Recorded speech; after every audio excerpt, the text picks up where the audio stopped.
ಒಂದು 2 ದಿನದ ಹಿಂದೆ ಈ ಛಾವಾ ಸಿನಿಮಾದ ಸಂಬಂಧಪಟ್ಟಾಗೆ ಅಬು ಅಜ್ಮಿ ಒಬ್ಬ ಶಾಸಕ, ಸಮಾಜವಾದಿ ಪಕ್ಷದ ಮಹಾರಾಷ್ಟ್ರದ ಅಧ್ಯಕ್ಷ, ಅವನು ಔರಂಗಜೇಬ ಅಷ್ಟು ಕ್ರೂರಿ ಇರಲಿಲ್ಲ, ಔರಂಗಜೇಬ ಒಳ್ಳೆಯವನಿದ್ದ, ಔರಂಗಜೇಬ ದೇವಸ್ಥಾನ ಒಡೆದಿಲ್ಲ, ಈ ಛಾವಾದಲ್ಲಿ ತೋರಿಸ್ತಾ ಇರುವಂಥದ್ದು ಇದು ಸುಳ್ಳು ಅಂತ ಅನ್ನುವಂಥ ಹೇಳಿಕೆಯನ್ನು ಕೊಟ್ಟ. ನಾನು ಹೇಳೋದು, ಅವ್ರ ಮೇಲೆ ಕೇಸ್ ಆಗೋದು ಅಷ್ಟೇ ಅಲ್ಲ, ಒದ್ದು ಒಳಗಡೆ ಹಾಕಬೇಕು. ಔರಂಗಜೇಬ್ ಇತಿಹಾಸದಲ್ಲಿ ಇತಿಹಾಸ ಹೇಳುತ್ತೆ, ಸತ್ಯ ಕಥೆ ಇದೆ. ಶಿವಾಜಿ ಮಹಾರಾಜರ ಮಗ ಸಂಭಾಜಿಯನ್ನು ಎಷ್ಟು ಕ್ರೂರಿತನದಿಂದ ಕೊಂದು ಹಾಕಿದ ಅಂತನ್ನೋದಕ್ಕೆ ಇವತ್ತು ಛಾವಾ ಸಿನಿಮಾದಲ್ಲಿ ಸ್ವಲ್ಪ ಶಾಂಪಲ್ ತೋರಿಸಿದ್ದಾರೆ. ಭಯಾನಕವಾಗಿ, ಅತ್ಯಂತ ಭಯಾನಕವಾಗಿ ಅವನು ಅತ್ಯಂತ ಕ್ರೂರಿ ಇದ್ದ.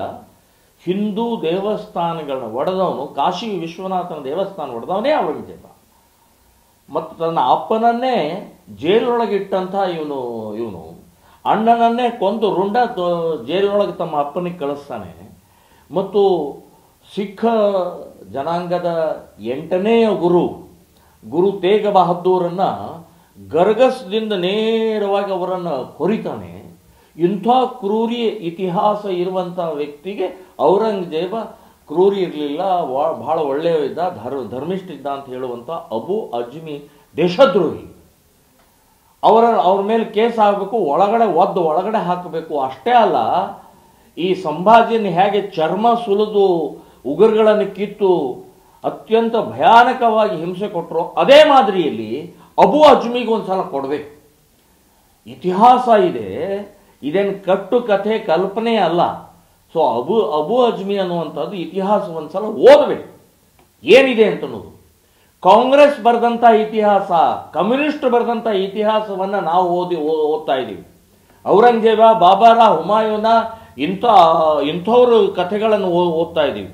ಇಂಥ ಛಾವಾ ಪಿಕ್ಚರ್ ಸಿನಿಮಾದಲ್ಲಿ ಸಂಭಾಜಿ ಹೇಗೆ ಎಷ್ಟು ಶೂರಿದ್ದ, ಎಷ್ಟು ಯುದ್ಧಗಳು ಮಾಡಿದ, ಎಷ್ಟು ಯುದ್ಧಗಳಲ್ಲಿ ಗೆದ್ದ ಅನ್ನುವಂಥದ್ದು ಈ ಪಠ್ಯ ಪುಸ್ತಕದಲ್ಲಿ ಬರಬೇಕಾದಂಥ ಆ ಚಲನಚಿತ್ರ ಇವತ್ತು ಮನೆಗೆ ತಲುಪಿಸಿದಂಥದ್ದು ನಾನು ಹೇಳ್ತೀನಿ, ಸ್ವಾಗತ ಮಾಡ್ತೇನೆ. ಅಷ್ಟೇ ಅಲ್ಲ, ಇಡೀ ಪ್ರತಿಯೊಬ್ಬ ಹಿಂದೂಗಳು ಈ ಸಿನಿಮಾವನ್ನು ನೋಡಬೇಕು.